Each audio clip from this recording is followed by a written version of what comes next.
Sejam bem-vindos ao Papo de Segunda-feira com Drica Ribas. Eu espero que vocês estejam todos muito bem. A partir deste vídeo, a partir deste papo de segunda-feira, ele vai também estar disponibilizado no YouTube. Eu recebi um puxão de orelha dos inscritos do YouTube, querendo conteúdos, mais do que os nossos papos de segunda-feira. Fala, poxa, por favor, coloca mais. Então, por isso que a gente vai colocar mais mesmo. Bom, sem maiores falatórios, vamos direto para o nosso papo de segunda-feira, mas, minutinho, curte o vídeo e se inscreve, deixa comentário e bora para o que interessa. Hoje é 26 de outubro, hoje é data nacional da Áustria, feriado aqui na Áustria. A Áustria, logo após a Segunda Guerra Mundial, foi ocupada entre 1945 e 1955. Foi repartida em 4 partes.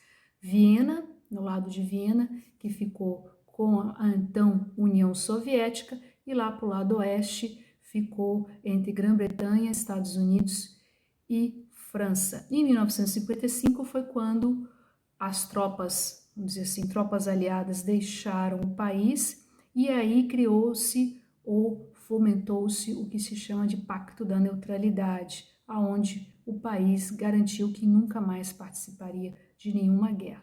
Existe um exército, automaticamente, mas o exército tem uma função, vamos dizer assim, agora em crise de coronavírus, tem ajudado, por exemplo, no controle de fronteiras, ou, por exemplo, para auxiliar a equipe médica de paramédicos para testes de Covid-19, ou como aconteceu, por exemplo, no primeiro lockdown, na distribuição de alimentos nos supermercados. Esse tipo de tarefa, ou também participar de missões da paz da ONU, mundo afora, em lugares onde precisa de, vamos dizer assim, de uma estabilização, mas de guerra mesmo, não participam mais. Covid-19, né? A situação é bastante dramática nos últimos dias. Nós estamos ontem 2.700 casos, é muito para um país como a Áustria, que possui 2 milhões de habitantes. A Alemanha está na faixa de 12 mil casos, que também é muito, mas a Alemanha possui 90 milhões de habitantes. E falando em Alemanha, a primeira-ministra, né, a chanceler Angela Merkel, ontem fez um pronunciamento à nação e pediu para que os alemães ficassem em casa e que diminuísse o máximo o contato social. Porque o que está acontecendo agora nessa segunda onda de infecção, ela vem sobretudo pelo privado, festinhas, janta, almoço, e esse tipo de, vamos dizer assim, de eventos sociais, que é, vamos dizer assim, aí vem um debate, por isso que vem o título do vídeo das liberdades individuais. O governo, por exemplo, o governo austríaco colocou mais restrições, mas já disseram que não vão ferir as liberdades individuais e que não vão entrar nos apartamentos das pessoas e pedem a conscientização para que, por exemplo, o uso de máscaras, o distanciamento social e evitar a aglomeração de pessoas. Aí vocês vão perguntar, e como continua? Até o momento, continua o comércio aberto, eventos acontecem com um número muito reduzido de pessoas, por exemplo, máximo 1.000 pessoas e com muito distanciamento, ou seja, um prejuízo enorme, né? Enorme, como a gente já havia comentado em vídeos passados, tanto para a área cultural, para a área de turismo, para a área esportiva. Para a Áustria especificamente, a Alemanha colocou o seu alerta de viagem para a Áustria inteira, menos a Carinthia, o estado ao sul. Você está perguntando o que significa esse alerta de viagem. Significa, por exemplo, se um alemão vier aqui para Viena, ele quando volta para a Alemanha, ou ele tem que apresentar um teste negativo para o Covid-19 ou fazer a quarentena de 14 dias. E com isso já havia, né, um problema do turismo e agora praticamente não existe mais turismo, né? No caso aqui da cidade de Viena, que é considerado um centro de cultura alemã, com teatros, museus, concertos, ninguém vem, pelo menos, né, fica só para os vienenses e para os austríacos, e a parte, o lado oeste, fica muito prejudicado com o turismo de inverno, né, que vive muito dos turistas alemães e que não vão ter. Então, isso também gera um desemprego e pequenas e médias empresas que possam vir a quebrar. E os governos, de modo geral, que cada país vai ter as suas nuances e particularidades que são obrigados a dar subsídios.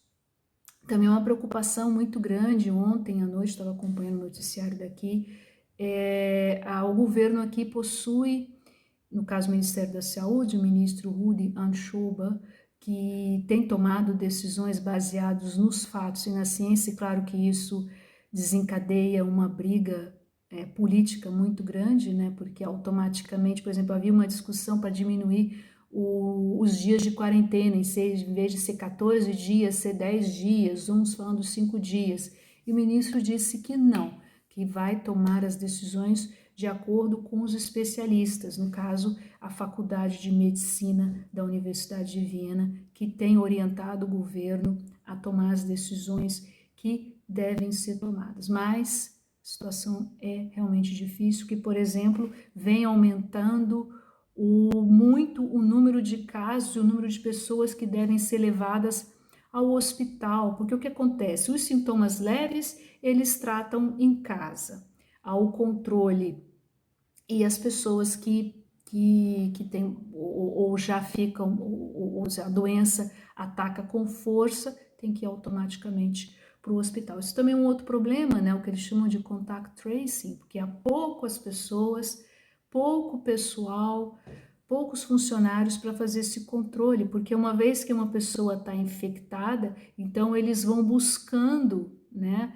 Vão contactando todos aqueles que entrarem em contato com aquela pessoa infectada para ou fazer o teste, se der positivo, fica em quarentena, e se não der positivo, pelo menos ficar uns 3 ou 4 dias em casa para ter certeza de que não vai passar o vírus adiante. Então a situação é muito complexa, tanto é assim que tem sido considerado a pior crise econômica desde a Segunda Guerra Mundial. Então o negócio é muito feio. Bom, vamos falar mais uma vez. Eu escrevi um texto falando sobre a obrigatoriedade da vacina. Eu confesso a vocês que eu estou sinceramente muito assustada com o que eu ando lendo de gente inteligente, gente, vamos dizer assim, intelectualmente capaz, da quantidade de besteira, literalmente, que anda se falando no assunto. Bom, no caso do Brasil, aí a gente tem do governo federal, né, que tem essa atitude anti-vacina, anti-ciência,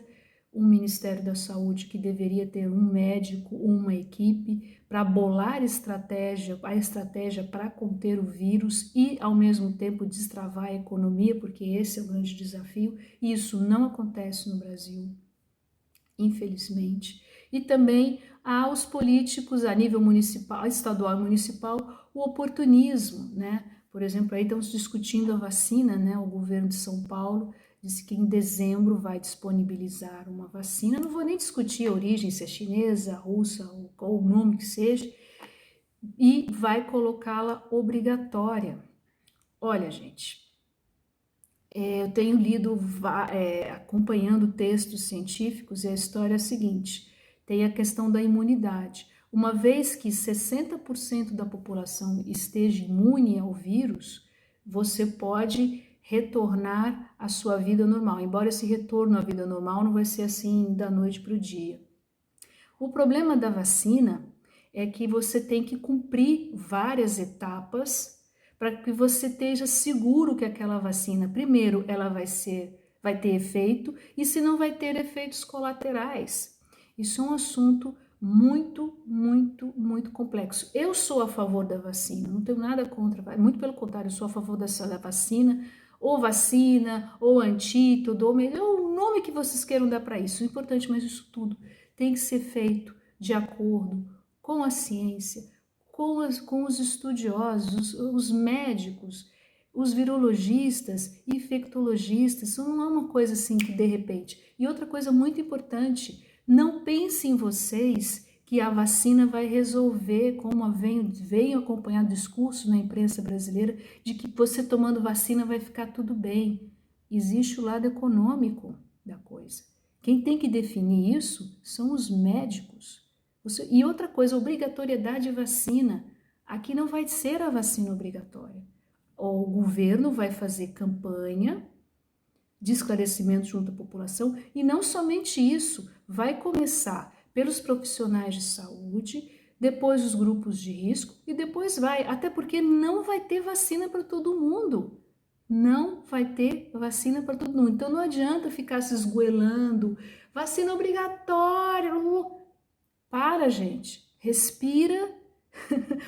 Respira. Não vai ter vacina para todo mundo. Ponto final. E isso, quem vai ter que tomar a vacina, que ainda não existe, detalhe, aqui na Europa estão pensando, quer dizer, pensando não, dependendo de todos os estudos clínicos, a partir de fevereiro do ano que vem. Então, respira fundo, isso é fetiche político, até porque eleições aí, né, as eleições municipais e os políticos, infelizmente político no Brasil gosta de ficar em palanque, né? Pensar e ter visão de futuro, não. Quem tem que definir isso são os médicos. Mais uma vez, sou a favor da vacina? Sou. Acho que tudo tem que ser definido de acordo com a ciência e de acordo com como acontece aqui, com o número de casos de Covid-19 e as estratégias que são traçadas pelos especialistas. Mas, obrigatoriedade da vacina não vai resolver o problema da Covid-19. E no Brasil, mais ainda no Brasil, um país que vive exclusivamente de dinheiro público, que não tem iniciativa privada. Vamos ver como é que isso continua. Bom, e para encerrar o nosso papo de hoje, que são 11 minutos, eu queria só falar uma pincelada rápida sobre a eleição dos Estados Unidos, que aí são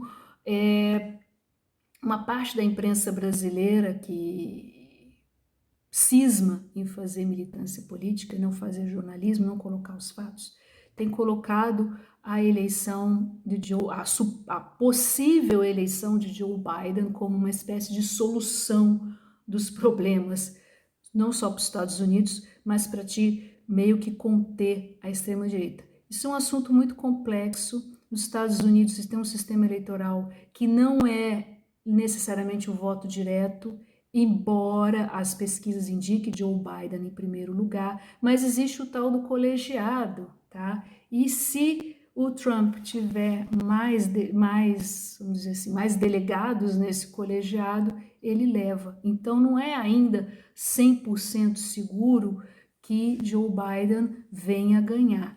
E se ele vier a ganhar, o que aí é a minha opinião pessoal, eu torço para que isso aconteça, mas não vai resolver a grave crise que os Estados Unidos se encontra, tanto econômico do ponto de vista da Covid-19, que isso é o mundo mundial, mas sobretudo do ponto de vista de racismo, discriminação, uma sociedade racialmente dividida como eles são. Vai precisar de muita política aí, muita. Eu particularmente torço para isso, mas acreditar que a eleição de Joe Biden vai resolver assim todos os problemas do mundo, como parte da imprensa comercial brasileira coloca, por favor, gente, vejam os fatos, ok? Vejam os fatos. Então é isso. Eu espero que vocês tenham gostado desse papo de hoje. O papo de hoje ficou muito político, vamos dizer assim, ficou muito político, já são 3 minutos, já é muito. E eu fico por aqui. Na sexta-feira tem um vídeo que eu gravei com muito carinho para vocês, que é vamos dizer assim, a sugestão de look do Drica Ribas para o Halloween. Halloween que vai ser comemorado online, né? Porque não vai ter possibilidades. Pelo menos aqui o distanciamento social vai ser feito através do Zoom. Muito obrigada pela atenção de vocês. Vídeo também no YouTube, no Instagram, no Facebook. E a gente se vê no próximo vídeo aqui no Drica Ribas TV. Fui!